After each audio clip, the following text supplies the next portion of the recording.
وَلَقَدْ يَسَّرْنَا الْقُرْآنَ لِلذِّكْرِ فَهَلْ مِن مُّدَّكِرٍ۔ الحمد للہ رب العالمین والصلاة والسلام علی سید الانبیاء والمرسلین، اما بعد فاعوذ باللہ من الشیطان الرجیم، بسم اللہ الرحمن الرحیم۔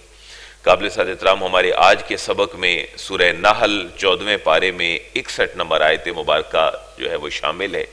ہم اس کے مکی موضوعات کو پڑھ رہے ہیں۔ کل کی آیات مبارکہ میں ہم نے اہل مکہ کی وہ برائیاں دیکھیں جو حضور کی آمد کے وقت تھیں۔ ان میں سے بڑی بڑی بات یہ تھی کہ وہ اللہ کے حضور سجدے سے منکر تھے، ایک اللہ کے سوا بہت سارے معبودوں کی عبادت کے قائل تھے، اور اپنی بچیوں کو زندہ دفن کر دیتے تھے۔ اس طرح کی ساری برائیاں بیان کرنے کے بعد اب ایک چھوٹے سے سوال کا جواب ہے جو آج کی آیت مبارکہ کا آغاز ہے۔ سوال یہ ہے کہ پھر اللہ ان کو عذاب کیوں نہیں دیتا؟ یہ بیٹیاں زندہ دفن کرتے ہیں تو ان کے اوپر تو آسمان گر پڑنا چاہیے یا یہ زمین میں دھس جانے چاہیے۔ اس سوال کا جواب اللہ نے آج کی پہلی آیت مبارکہ میں دیا ہے۔ بسم اللہ الرحمن الرحیم۔ وَلَوْ يُؤَاخِذُ اللَّهُ النَّاسَ بِظُلْمِهِمْ مَا تَرَكَ عَلَيْهَا مِن دَابَّةٍ وَلَكِنْ يُؤَخِّرُهُمْ إِلَىٰ أَجَلٍ مُّسَمًّى فَإِذَا جَاءَ أَجَلُهُمْ لَا يَسْتَأْخِرُونَ سَاعَةً وَلَا يَسْتَقْدِمُونَ۔ یہ میرے اور آپ کے لیے بھی بڑا چھپا سبق ہے۔ وَلَوْ يُؤَاخِذُ اللَّهُ النَّاسَ بِظُلْمِهِمْ، واو کمانا اور لو کمانا اگر، یؤاخذ مواخذہ فرماتا، اگر اللہ تعالیٰ پکڑنے پہ آ جاتا الناس لوگوں کو بظلمہم ان کے ظلم کے باعث، تو ما ترک علیہا من دابہ، ما ترک وہ نہ چھوڑتا علیہا اس زمین پر من دابہ کسی جاندار کو بھی، کیونکہ اگر میرٹ یہ بن جائے کہ جو ظلم کرے گا وہ مر جائے گا، یا اس پہ آسمان گر پڑے گا یا پہاڑ گر پڑیں گے یا زمین میں دھس جائے گا، تو پھر تو کائنات میں سے کوئی بھی زندہ نہ بچتا۔ پتہ چلا کہ اللہ کے فضل پہ دنیا جی رہی ہے، وہ عدل اور انصاف کے معیار پہ نہیں جی رہی۔ وَلَكِنْ يُؤَخِّرُهُمْ إِلَىٰ أَجَلٍ مُّسَمًّى، واو کا معنی اور، لیکن يُؤَخِّرُهُمْ وہ ان کو مؤخر فرماتا ہے، ان کو مہلت دیتا ہے، إِلَىٰ أَجَلٍ مُّسَمًّى ایک خاص وقت تک جو اس نے لکھ دیا ہے۔ ہر انسان کی زندگی اور موت کا وقت اور پھر قیامت کے آنے کا وقت۔ فَإِذَا جَاءَ أَجَلُهُمْ، فا کا معنی پس، اذا وین جب جا آ جاتی ہے، اجلہم ان کا مقررہ وقت، تو لا یستاخرون ساعتا ولا یستقدمون، لا یستاخرون ساعہ وہ ایک ساعہ ایک لمحے کے لیے بھی جو ہے وہ پیچھے نہیں ہو سکتے ہیں کہ موت آ رہی ہے تو ہم بھاگ کے پیچھے چلے جائیں، ولا یستقدمون اور نہ ہی وہ ایک منٹ پہلے موت کو آ کے گلے لگا سکتے ہیں۔ جب اللہ نے لے کے آنی ہے وہ اجل اور مقررہ وقت، تو پھر اس کے اندر کوئی بھی ایڈیٹنگ نہیں کر سکتا۔ وَيَجْعَلُونَ لِلَّهِ مَا يَكْرَهُونَ وَتَصِفُ أَلْسِنَتُهُمُ الْكَذِبَ أَنَّ لَهُمُ الْحُسْنَى لَا جَرَمَ أَنَّ لَهُمُ النَّارَ وَأَنَّهُمْ مُفْرَطُونَ۔ ایک اردو کا جملہ بڑا مشہور ہے کہ ایک چوری اور دوسری سینہ زوری، یہ اہل مکہ کا مزاج ہے۔ بیٹیاں اللہ کی، بیٹے ان کے، اعلیٰ سے اعلیٰ چیزیں ان کی، جو چھاچھ بچا وہ اللہ کے نام کا۔ اللہ فرما رہے یہ بات نہیں، اللہ کی طرف ناپسندیدہ چیزیں منسوب کرتے ہو اور پھر خود جھوٹ بھی بولتے ہو کہ ہم اللہ کے حضور اپنا سر جھکاتے ہیں، تم تو دوزخ کا سامان تیار کر رہے ہو۔ وَيَجْعَلُونَ لِلَّهِ مَا يَكْرَهُونَ، واو کا معنی اور، یجعلون تجویز کرتے ہیں، دیتے ہیں، وہ حصہ نکالتے ہیں، للہ اللہ تبارک و تعالیٰ کے لیے، ما یکرہون جس کو وہ مکروہ سمجھتے ہیں، وہ مکروہ جو جس کو سمجھتے تھے، وہ متصل ذکر کس کا گزرا ہے؟ بیٹیوں کو پسند نہیں کرتے تھے، زندہ دفن کر دیتے تھے اور کہتے تھے کہ فرشتے اللہ کی بیٹیاں ہیں۔ اللہ فرما رہے جس کو تم خود ناپسند کرتے ہو اسی چیز کو میری طرف منسوب کر دیتے ہو۔ وَتَصِفُ أَلْسِنَتُهُمُ الْكَذِبَ اور وَتَصِفُ بیان کرتی ہیں، صفت بیان کرتی ہیں، أَلْسِنَتُهُمْ ان کی زبانیں، لسان کی جمع ہے السنہ، ان کی زبانیں بیان کرتی ہیں، الکاذبہ جھوٹی بات، ان لہم الحسنہ وہ جھوٹی بات ہے کیا کہ ان لہم الحسنہ، ان بے شک لہم ان کے لیے ہے الحسنہ بھلائی ہی بھلائی۔ اللہ کی طرف مکروہ باتیں ناپسند کرتے ہیں اور پھر جھوٹ یہ بولتے ہیں کہ ہمارے لیے آخرت میں کیا ہوگی، بھلائی ہی بھلائی ہوگی۔ اللہ فرما رہے نہیں، لا جارما ان لہم النار، لا جارما یقیناً وَأَنَّا بے شک لَهُمْ ان کے لیے ہے النار آتش جہنم، ان کے لیے جہنم ہے، وَأَنَّهُمْ مُفْرَتُونَ اور یہ جہنم کے لیے خود کو ذخیرہ کر رہے ہیں۔ ہم جب بچہ فوت ہوتا ہے تو اس کے لیے دعا پڑھتے ہیں نا، اللہم اجعلہ لنا فرطا، وہ جو فرطا ہے وہ ذخیرہ ہے، اللہ اس بچے کو ہمارے لیے ذخیرہ فرما، یہ معصوم تھا، اس کو ہمارے لیے شفاعت کرنے والا فرما، اور ایسا شفاعت کرنے والا جس کی شفاعت تو قبول بھی کرے۔ تو مفرتون یہ جو ذخیرہ بھیج رہے ہیں یہ تو دوزخ کے لیے اپنا ذخیرہ اکٹھا کر رہے ہیں۔ اب مکی صورتوں میں ہم نے ایک موضوع بار بار پڑھا ہے، اور وہ ہے حضور کو تسلی اور حضور کو تشفی۔ کبھی دل چھوٹا بھی ہو گیا تو اللہ نے تسلی دی، محبوب یہ بچیاں دفناتے رہیں یا یہ کوئی شرک میں مبتلا رہیں، آپ سے پہلے بھی رسول آئے ہیں، اور ان رسولوں نے جو تبلیغ کی تھی اپنے ماننے والوں کو، ان ماننے والوں کو اور نہ ماننے والوں کو بھی شیطان پھسلا دیتا تھا۔ آپ ہمت اور حوصلہ رکھیں، آپ کا جو مشن ہے وہ اگلی آیت میں ہے۔ تاللہ لقد ارسلنا الی امم من قبلک فزین لهم الشیطان اعمالهم فهو ولیہم اليوم ولہم عذاب علیم۔ تاللہ عربی میں 4 حروف کے ساتھ قسم کھائی جاتی تھی، واللہ، باللہ، تاللہ اور للہ۔ تاللہ بخدا، لقد ارسلنا بے شک ہم نے بھیجا ہے، الی امم، الی کا معنی کی طرف، امم مختلف امتوں کی طرف، من قبل کا آپ سے پہلے، محبوب آپ سے پہلے بھی ہم نے مختلف قوموں کی طرف رسولوں کو بھیجا ہے۔ تو فزین لهم الشیطان اعمالهم، فا کا معنی پس زین مزین کر دیا، بڑا آراستہ کر دیا، سجا کے رکھا، لہم ان کے سامنے، الشیطان شیطان نے، اعمالہم ان کے اعمال کو شیطان ان کے سامنے بڑا سجا کے رکھتا تھا، فہو ولیہم اور وہی جو شیطان ہے وہ ان کا ولی ہے، کارساز ہے، الیوم آج بھی ان کا وہی ولی اور کارساز ہے۔ محبوب جس شیطان نے جناب آدم سے لے کر آپ سے پہلے تک نبیوں کے ماننے والوں اور ان گروہوں کو جو ہے وہ پھسلایا ہے، فَهُوَ وَلِيُّهُمُ الْيَوْمَ ان کا ولی بھی آج وہی ہے، یہ بھی اسی کی بات مانتے ہیں، لیکن محبوب نے یہ خبر دے دیں کہ وَلَهُمْ عَذَابٌ علیم، وَلَهُمْ اور ان کے لیے عذاب علیم، بڑا دردناک قسم کا عذاب ہے۔ اب حضور کا پھر سٹیٹس کیا ہے؟ اللہ فرما رہے ہیں محبوب تسلی رکھیں، آپ کا مشن ہے یہ جو 64 نمبر آیت میں بیان ہو رہا ہے، آپ کا دل چھوٹا کرنا یہ ہمیں پسند نہیں ہے، محبوب آپ کھلے دل کے ساتھ رہیں، آپ کا کام ہے جو نازل ہو وہ لوگوں تک پہنچا دیں، جو مشکل ہو اس کی تفصیل بیان کر دیں، ان کو ہدایت دینا یہ ہمارا کام ہے۔ وَمَا أَنزَلْنَا عَلَيْكَ الْكِتَابَ إِلَّا لِتُبَيِّنَ لَهُمُ الَّذِي اخْتَلَفُوا فِيهِ وَهُدًى وَرَحْمَةً لِقَوْمٍ يُؤْمِنُونَ، یہ حضور کا مشن ہے۔ ترجمہ آپ فرمائیں گے، وَمَا أَنزَلْنَا اور ہم نے نہیں اتارا، علیکا آپ پر، الکتاب اس کتاب کو، قرآن مجید کو ہم نے آپ کی طرف نہیں اتارا، مگر صرف کس لیے، الا مگر، لتبینا تاکہ آپ بیان فرما دیں، اس کو بیان کر دیں، اس کی تفصیل بیان کر دیں، لہم الذی اختلفوا فیہ، لہم ان کے لیے، الذی اختلفوا فیہ جو اس میں اختلاف کرتے ہیں۔ تو نبی کا پھر سٹیٹس وہ کیا ہے کہ جو اللہ نے نازل کیا اس کی تشریح اور اس کی تفسیر بیان کر دینا، بٹوین دا لائن، اور سارا تشریح اور ترجمہ یہ رسول اللہ کا اختیار ہے۔ یہ جواب ان لوگوں کو بھی ہے جو صرف اہل قرآن کہلاتے تھے کہ بس قرآن آ گیا تو کافی ہے، لیکن اللہ خود فرما رہے محبوب آپ کے نازل ہونے اور آپ کے بھیجے جانے کا مقصد یہ ہے کہ آپ ان کے سامنے بیان کر دیں۔ جیسے قرآن میں نماز کا حکم ہے، پڑھ کے کس نے دکھائی؟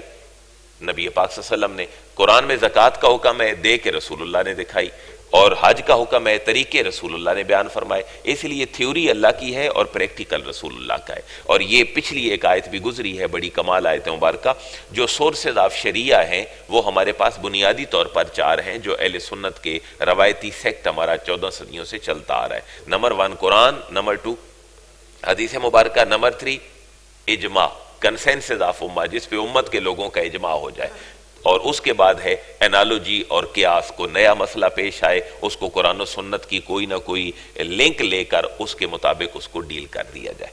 تو یہ حدیث مبارکہ کی اتھینٹسٹی پہ دلیل ہے کہ اللہ نے نازل کتاب کی ہے، لیکن اس کو بیان کرنے کا سٹیٹس کس کو دیا ہے؟ نبی پاک۔ تو حضور نے جو بیان کرنا ہے وہ ماننے کے لیے ہے یا ماننے کے لیے نہیں ہے؟ وہ ماننے کے لیے ہے، لہذا حضور کی بات کو ماننا یہ بھی امت کے اوپر لازم ہے۔ وَهُدًى وَرَحْمَةً اور محبوب یہ کتاب تو وَهُدًى یہ ہدایت ہے، وَرَحْمَةً اور یہ رحمت ہے۔ اتنے دونوں جملوں میں جو میرے صفحے پہ ہیں، میرے صفحے پہ اگلی لائن شروع ہونی ہے، کیا معاشرے میں یہ دونوں چیزیں ہیں؟ ہدن، ہدایت اٹھ چکی، ورحمہ، آج رحمت دلوں میں نہیں رہی، صلہ رحمی ختم ہو گئی، بہن بھائی دوست احباب محلے دار ایک دوسرے سے دور، عیدیں شب براتیں قربانیاں سب چلتی ہیں، لیکن یہ رحمت جو ہے یہ دلوں کی، یہ دل سے دور ہو گئی ہے۔ تو کیوں دور ہوئی ہے؟ اس کی ایک ہی وجہ ہے، جو اللہ نے کتاب نازل کی مسلمان اس کو چھوڑ بیٹھے، اور جو رسول اللہ نے سٹیٹس بیان کیا لوگ اس کو چھوڑ بیٹھے۔ یہ آج بھی معاشرہ پرامن ہو سکتا ہے، اس میں آج بھی ہدایت اور رحمت آ سکتی ہے اگر ہم ان دونوں چیزوں کے ساتھ اپنا رجوع مکمل کر لیں۔ یہ ہدایت اور رحمت ہے، لیکن کس کے لیے؟ لِقَوْمٍ یُؤْمِنُونَ، اس قوم کے لیے جو ایمان والی ہے۔ دیکھیں اللہ کتنا بڑا وعدہ فرما رہا ہے کہ مومن آج بھی غلبہ پا سکتے ہیں، لیکن ان کو قرآن و سنت کی طرف آنا پڑے گا۔ اب عقلی دلائل ہیں چھوٹے چھوٹے، حضور کو تسلی دے کر کہ اللہ ہے کون، دیکھو ذرا غور کرو، اس کی توحید کی طرف آ جاؤ۔ اور اس سورہ مبارکہ کا نام ہے سورہ نحل۔ نحل کس کو کہتے ہیں؟ شہد کی مکھی کو۔ اب اللہ تبارک و تعالیٰ نے اپنی قدرت کی طرف جو ہے وہ اپنی تخلیق اور توحید کی طرف لوگوں کو دعوت دی ہے۔ بھئی میں کون ہوں؟ میں وہ ہوں جو آسمان سے بارش نازل کرتا ہوں اور تمہاری زمینیں سرسبز و شاداب ہو جاتی ہیں، لیکن تم پھر بھی حق کی آواز نہیں سنتے ہو۔ واللہ انزل من السماء ماء فاحیا بہ الارض بعد موتها ان فی ذلک لآیۃ لقوم یسمعون۔ واللہ، اور اللہ تبارک و تعالی وہ ہے، انزل، جس نے نازل کیا ہے، من السماء، آسمان سے، ماء، بارش کو، پانی کو، فاحیا بہ الارض، فا کا معنی پاس، احیا، اس نے زندہ کیا ہے، بہی، اس پانی کو سبب بنا کر، الارض، زمین کو۔ اگر وہ چاہتا تو بغیر سبب کے بھی پیدا کر دیتا، یہ زمین اگ آتی، لیکن اس نے سبب پیدا کیا ہے۔ ہم عالم اسباب میں رہتے ہیں۔ بعد موتہا، اس زمین کے مرنے کے بعد، تو زمین تو نہیں مرتی۔ پتہ چلا کہ کچھ الفاظ ایسے ہوتے ہیں جو مختلف معنی میں استعمال ہوتے ہیں، اور بڑے رچ اور بڑے امیر الفاظ ہوتے ہیں۔ تو زمین مرتی نہیں، زمین زندہ نہیں ہوتی، لیکن اللہ نے زمین کے لیے زندگی اور موت کا لفظ تعبیر کیا، اس لیے کہ وہ بنجر ہو گئی، اور بنجر ہونے کے بعد سرسبز و شاداب ہو گئی۔ اس لیے کہتے ہیں دل مردہ ہو گئے۔ حضور نے فرمایا جو ایک جمعہ نہیں پڑھتا اس کے دل پہ ایک داغ لگ جاتا ہے، پھر ہوتے ہوتے ایک وقت آتا ہے اس کا دل بالکل مردہ ہو جاتا ہے۔ تو دل زندہ ہے تو انسان جی رہا ہے، لیکن وہ مردہ بھی ہے۔ بظاہر وہ اپنا کام کر رہا ہے پمپنگ کا، لیکن جو زندگی کی مسئلہ ہے وہ مینج نہیں کر پا رہا۔ اور یہ دیکھیں قرآن سائنسی علوم کی کتاب نہیں ہے، لیکن کتنے سائنسی علوم اللہ نے ایک آیت میں بیان کر دی۔ واللہ انزل من السماء ماء، تو آسمان کا ذکر ہے تو علم فلکیات کا تذکرہ ہے۔ آپ آگے آئیں تو فاحیا بہ الارض، زمین کو زندہ کیا۔ تو زمین سے ریلیٹڈ چیزوں کو کیا کہتے ہیں؟ باٹنی، اگنے اگانے کا پورا سسٹم۔ یہ اللہ نے صرف ایک آیت میں فاحیا بہ الارض بعد موتہا، تو کتنے سارے علوم ہیں جن کی طرف انڈیکیشن اللہ نے فرما دی۔ میں اسی لیے عرض کرتا ہوں کہ ہمارے روایتی جتنے علوم ہیں یہ غیر اسلامی نہیں ہیں۔ آپ بچوں کو فزکس، کیمسٹری، بایو، کامرس جو مرضی ہے پڑھائیں اور ہم پڑھیں، لیکن ایک چیز کا بہرحال فقدان ہے معاشرے میں، اور وہ ہے صرف اور صرف تربیت انسانی کا۔ تربیت انسانی قرآن اور حدیث کے ساتھ معاشرے میں ہونی چاہیے۔ یہ پورا قرآن کلاسوں میں لگانے سے بھی نہیں ہو سکتی، یہ تو ایک مزاج ہے، اور چھوٹے چھوٹے کورسز کی شکل میں ہو تو ہمارے سکولوں، کالجوں اور یونیورسٹیوں کے بچے تربیت پا سکتے ہیں۔ لیکن اب ڈیفائن نہیں ہو رہی چیزیں کہ جی کون سی تعلیم اسلامی ہے، کون سی غیر اسلامی ہے، لیکن یہ ذہن میں بٹھا لیں ہر تعلیم ہی اسلامی ہے، غیر اسلامی کا تصور کوئی نہیں ہے۔ لیکن یہ ہے کہ دین دنیا کے کچھ ٹولز ہیں، تربیت بہرحال ہمیں قرآن سے ملنی ہے اور اللہ کے نبی کی حدیث و سنت سے ملنی ہے، جو معاشرے میں نہیں ہو پا رہی۔ ان فی ذالک لآیۃ لقوم یسمعون، ان فی ذالک، اس پورے پروسیجر میں، کون کون سے پروسیجر میں؟ کہ زمین سے بخارات اٹھے، اللہ نے ان کو بادل بنایا، خاص ٹیمپریچر پہ بارش برسی، پھر زمین کا جو ہے وہ ماحول خوشگوار ہوا، تر و تازہ ہوئی، اس میں بہار اور گلستان جو ہے وہ مہک اٹھے، اور مردہ زمین زندہ ہو گئی۔ اس پورے پروسیجر میں ان فی ذالک، اس میں لآیہ، نشانیاں ہیں، لقوم، اس قوم کے لیے، یسمعون، جو سنتی ہے، جو حق بات کو کان دھرتی ہے، تھوڑی سی کوشش کرتی ہے، ہمتن گوش ہوتی ہے۔ یہ پوری اللہ نے کائنات کی ایک دلیل بیان کر کے اس کے اندر جو ہے ایک اور مثال بیان کر دی کہ اے اہل مکہ تم حق نہیں مانتے ہو۔ یہ جملہ بڑا انٹرسٹنگ ہے، اے اہل مکہ تم حق نہیں مانتے ہو، تم تو جانوروں سے بھی بدتر ہو۔ اللہ فرما رہا ہے جانوروں کے بھی فائدے ہوتے ہیں، لیکن تمہارا انسانیت کو فائدہ نہیں، تم انسان ہو بظاہر لیکن بچیوں کو زندہ دفن کر دیتے ہو، زنا شراب تم میں عام ہے، جوا تم کھیلتے ہو، بیویاں ہار جاتے ہو جوئے میں۔ اللہ فرما رہا ہے جانوروں کے فائدے دیکھو تو ان کے اندر بھی فائدے ہیں، تمہاری زندگی کا کوئی فائدہ نہیں ہے۔ تو آج ہمیں بھی غور کرنا چاہیے کہ ہمارا فائدہ انسانیت کو ہو رہا ہے یا نہیں ہو پا رہا۔ وَإِنَّ لَكُمْ فِي الْأَنْعَامِ لَعِبْرَةً، واو کا معنی، اور ان بے شک، لکم تمہارے لیے ہے، فی الانعام مویشیوں میں، جانوروں میں، لعبرہ ان میں بھی عبرت ہے۔ سیکھو ذرا، جانوروں کے بھی فائدے ہوتے ہیں۔ مثلا جانوروں کے فائدے کیا ہوتے ہیں جی؟ آپ جانور ہے، اس کے اوپر ہم سوار بھی ہوتے ہیں۔ وہ جانور ہے، اس کا چمڑا ہمارے کپڑے اور جوتے بنانے کے کام آتا ہے، اس کا گوشت ہمارے کھانے کے کام آتا ہے، اس کا دودھ ہمارے پینے کے کام آتا ہے، اور معاشرہ ترقی کر گیا، آج تو کوئی عضو جانور کا ضائع ہی نہیں جاتا۔ اس کے پاوے کھانے کا رواج ہے، اس کی انتڑیاں باقاعدہ سے سٹچنگ کے اور ان چیزوں کے کام آتی ہیں، کوئی چیز اس جانور کی جو ہے وہ ضائع نہیں ہے۔ اللہ فرما رہا ہے جانور کا بھی فائدہ ہے تو تم زندہ ہو کر بھی تمہارا فائدہ نہیں۔ جانور تو مر کے بھی فائدہ دیتا ہے لیکن تم زندہ ہو کر بھی لوگوں کے لیے فائدہ مند نہیں ہو اور اللہ کے حضور نافرمانیاں کرتے ہو۔ نسقیکم مما فی بطونہ من بین فرث و دم لبنا خالصا سائغا للشاربین۔ جو عربی سمجھتا ہے اس کے لیے بڑے کمال جملے ہیں یہ۔ نسقیکم، اللہ فرما رہے ہم پلا رہے ہیں تمہیں، نسقیکم ہم تمہیں پلاتے ہیں، مما فی بطونہ، مما اصل میں تھا من ما، گرامیٹیکلی مما بن گیا، اس میں سے فی بطونہ جو ان کے پیٹوں میں ہوتا ہے۔ اور وہ آتا کہاں سے؟ اللہ فرما رہے دیکھو وہ سبز رنگ کا چارہ کھاتا ہے، نیلے رنگ کا پانی پیتا ہے، لیکن تمہیں سفید رنگ کا دودھ دے دیتا ہے۔ اللہ فرما رہا ہے یہ میں اس کا خالق ہوں جو تمہارے لیے نہریں جاری کر دیتا ہوں۔ من بین فرث و دم، من کا معنی سے، بین کا معنی بٹوین، درمیان، فرث گوبر، فرث گوبر، و دمن اور خون، خون اور گوبر کے درمیان سے وہ ایک پورے پروسیجر اور اللہ کی قدرت کے ساتھ وہ پانی، وہ چارہ، اس کی خوراک تمہارے لیے دودھ بن جاتی ہے۔